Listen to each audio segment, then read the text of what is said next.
Aja kamu disuruh majikan kamu ikhlas hadi sakro, berhubung nggak ada apa-apa, nggak usah ya. Kira-kira mangkel nonda budak yang seperti itu, mangkel. Maka dibutuhkan kebodohan dalam beragama. Betul itu memang. Makanya Nabi itu unik, pernah bilang itu gini, aksaru ahlil jannah al-buhu, aki-aki penduduk swarga itu al-buhu, wong goblok-goblok. Maksudnya goblok yang jenis ini, bukan goblok betulan maksudnya. Maksudnya goblok jenis ini itu ya tetap pinter, tapi pinternya dibuang, pura-pura goblok demi samina. Jadi saya misalnya kok pinter dan goblok tadi sekaligus. Pinter dan goblok. Ya bah ikhlas hadi sokhra fa inna tahta hadaban. Tak angkat karena saya tahu di bawah ada emas. Tapi di hati saya sajane ya mergo perintah. Suatu saat kalau disuruh Allah ikhlas hadi sokhra, perintah ya tak angkat. Ya sudah. Jadi ya pinter ya goblok. Saya tahu namanya perintahnya Allah pasti ada hikmahnya. Hikmahnya iddah adalah libaraatir rohmi. Tapi hikmahnya jadi kawula adalah nurut perintah Allah, cek tahu alasannya maupun tidak. Lah di sini ada illatul hukmi untuk membangun kecerdasan, tapi ada loyalitas untuk membangun ubudi. Ya. Saya teruskan. Jadi manusia itu punya sisi itu karena manusia itu zalum dan apa jahil. Wa kana al-insanu zaluman. Problemnya ini ngadepi Allah yang selalu pinter, yang kita selalu bohong. Misalnya gini, kamu ditanya Allah. Ini contohnya Imam Malik. Ikhlas hadi sokhra fa inna tahtaha dhahaban. Coba bongkahan batu itu kamu angkat, di bawahnya ada emas. Lalu budak yang pinter berlogika. Oh, disuruh buka itu karena ada emas toh. Berlogika. Kalau budak yang goblok enggak? Ya disuruh ya diangkat saja. Ada emas apa enggak karena perintah ya diangkat. Yang satu nurut karena perintah, yang satu nurut karena ada emas, ada sesuatu. Logikanya suatu saat Tuhan itu hanya bilang gini dok, ikhlas hadi sokhra, batu itu angkat. Yang nurut, yang goblok permanen tadi, kan langsung angkat. Yang pinter, ini ada apa lagi Gusti kok harus diangkat? Ya gak ada apa-apa, nyuruh saja kata Allah. Gitu. Wah tidak bisa, sesuatu harus ada alasannya. Itu kira-kira mangkel loh Pak? Oh mangkel. Logikanya manusia seperti itu. Makanya dua murid pinter, di rakyat pinter, presiden ya susah mesti demo. Goblok ya susah di sini uang. Ini kan nggak ada pilihan. Memang manusia itu nggak ada pilihan. Makanya kamu disuruh majikan kamu ikhlas hadi sakro. Berhubung nggak ada apa-apa, nggak usah ya. Kira-kira mangkel nonda budak yang seperti itu. Mangkel. Maka dibutuhkan kebodohan dalam beragama. Betul itu memang. Makanya Nabi itu unik. Pernah bilang itu gini. Aksaru ahlil jannah al-buhu. Aki-aki penduduk swarga itu al-buhu. Wong goblok-goblok. Maksudnya goblok yang jenis ini. Bukan goblok betulan maksudnya. Maksudnya goblok jenis ini itu ya tetap pinter. Tapi pinternya dibuang. Pura-pura goblok demi samina. Jadi saya misalnya kok pinter dan goblok tadi sekaligus. Pinter dan goblok. Ya bah ikhlas hadi sokhra fa inna tahta hadaban. Tak angkat karena saya tahu di bawah ada emas. Tapi di hati saya sajane ya mergo perintah. Suatu saat kalau disuruh Allah ikhlas hadi sokhra, perintah ya tak angkat. Ya sudah. Jadi ya pinter ya goblok. Saya tahu namanya perintahnya Allah pasti ada hikmahnya. Hikmahnya iddah adalah libaraatir rohmi. Tapi hikmahnya jadi kawula adalah nurut perintah Allah, cek tahu alasannya maupun tidak. Lah di sini ada illatul hukmi untuk membangun kecerdasan, tapi ada loyalitas untuk membangun ubudi. Ya, bahwa kita ini kawula roh tetap loyal.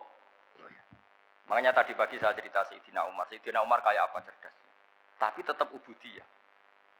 Yaitu Rasulullah SAW sering dibully orang kafir. Muhammad itu gaya-gaya nantok.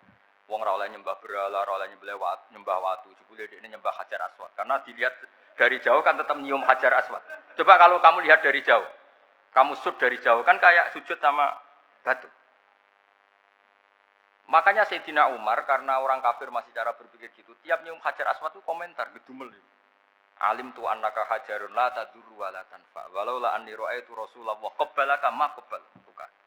Aku roh nak watu, ya ramandoroti ramanfaati. Kalau saja saya tidak melihat Nabi nyium kamu, saya tidak sudi nyium kamu. Jadi tidak berdoa, doa mustajab itu tidak gerutu.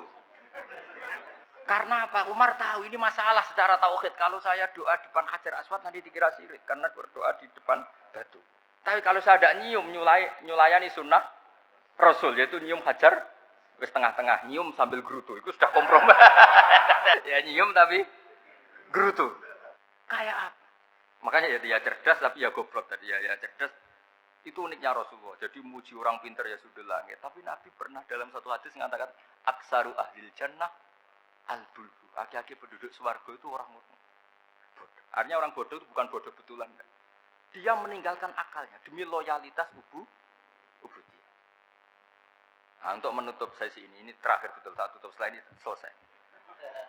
Untuk menutup itu bukti begini, perang Badar itu perang yang nggak mungkin dimenangkan umat Islam karena orang kafir itu 1000 dengan pasukan full dengan peralatan perang full. Rasulullah itu tahun kedua Hijriah itu pasukannya hanya 313. Itu pun pedang itu untuk orang 5 itu hanya ada pedang 1. Jadi kalau mau dibaca orang, sih kamu nilai pedangnya aku. Itu kan nggak kebayang perang dalam keadaan seperti itu. Jadi mesti kalah, orang kok mungkin kalah, mesti. Tapi Nabi tetap bilang, saya ini disuruh Allah perang, ya harus berangkat. Yaitu perang Badar. Kata para sahabat, ya Rasulullah ini nggak masuk akal, sudah nggak usah perang, ini nggak masuk akal, mau setor nyawa. Sudah gitu dadaan, nggak ada persiapan. Lucunya apa? Sahabat itu ketika Nabi tetap berangkat. Walau waktu Nabi menginginkan saya tetap berangkat meskipun sendi. Setelah Nabi berangkat sekian meter, tuh sahabat ikut semua. Kata Nabi, lah kamu kok ikut? Ya ikut saja. Kata kamu mesti kalah. Ya anggap saja setor nyawa. Demi loyalitas pada jenengan.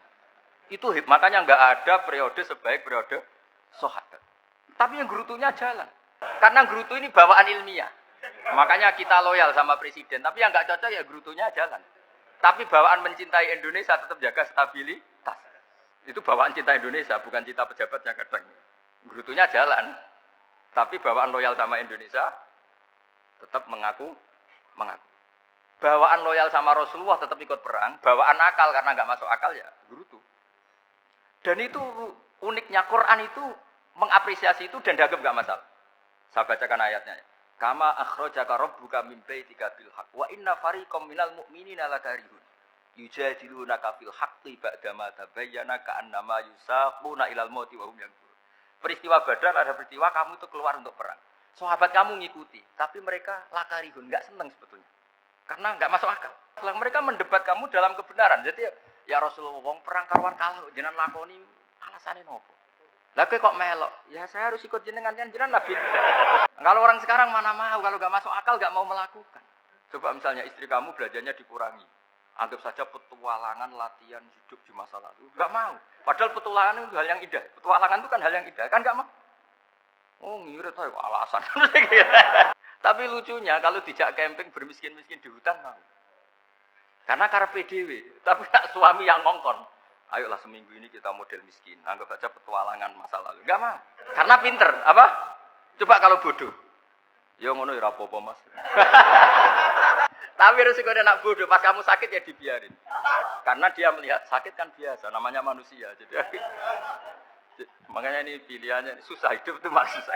Jadi uniknya Quran gitu. Quran itu membolehkan psikologi manusia. Makanya Allah ngendikan kutiba alaikumul qital wa huwa kurhul lakum. Ya saya tahu kamu tidak suka perang. Allah yang ngakui bahwa kurhul enggak apa-apa. Tapi ketidaksenangan kita harus dilawan demi mengikuti Allah dan misalnya perempuan Allah juga gitu. Wa ashiruhunna bil ma'ruf. Gauli istri kamu muamalah secara baik. Kata Allah fa in karihtumuhunna fa'asa an takrahu syai'a wa ja'alahu fi khairan katsira. Mungkin ada watak yang kamu tidak suka, tapi di situ ada kebaikan. Allah ngaku yang namanya suami mesti ada watak yang enggak suka dari istri. Juga sebaliknya lebih banyak lagi yang suami istri kamu tidak suka watak kamu. Juga enggak suka hidung kamu, wajah kamu banyak lah yang enggak disuka.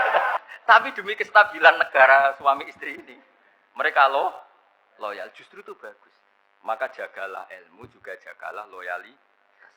Itu yang perlu saya utarakan. Jadi makanya agama ini dibangun dua. Satu kecerdasan hikmah, yaitu ya al-hukmu ya juru ma'ilati wujudan wa adalan. Tapi juga ada ubudiyah, bahwa agama ini milik Allah. Maka sami'na wa ata'na. Karena begini logikanya, saya ulang lagi masalah batu.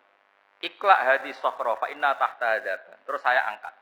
Pembantu saya ngangkat. Dia saya gaji atas nama apa? Nurut kan? Atas nama menemukan emas apa atas nama nurut? Nurut karena emas itu juga penemuan saya, milik saya. Ngangkat batu yang enggak ada emasnya juga atas nama nurut. Jadi rapot yang saya berikan ke pembantu saya itu tentang nurut dan tidak nurut. Saya kan tidak peduli dengan cerdas dan tidak cerdas. Itu kan tidak sesuatu yang menguntungkan saya. Nah Allah juga gitu. Kecerdasan kamu, pinter kamu itu tidak menguntungkan Allah Subhanahu wa Ta'ala. Karena Allah itu tidak butuh pinter kamu, cerdas kamu. Allah hanya butuh mental ubudiyah kamu. Makanya Allah mensifati nabinya hanya subhanalladzi asra bi abdihi. Karena status tertinggi manusia adalah sifat kehambaan.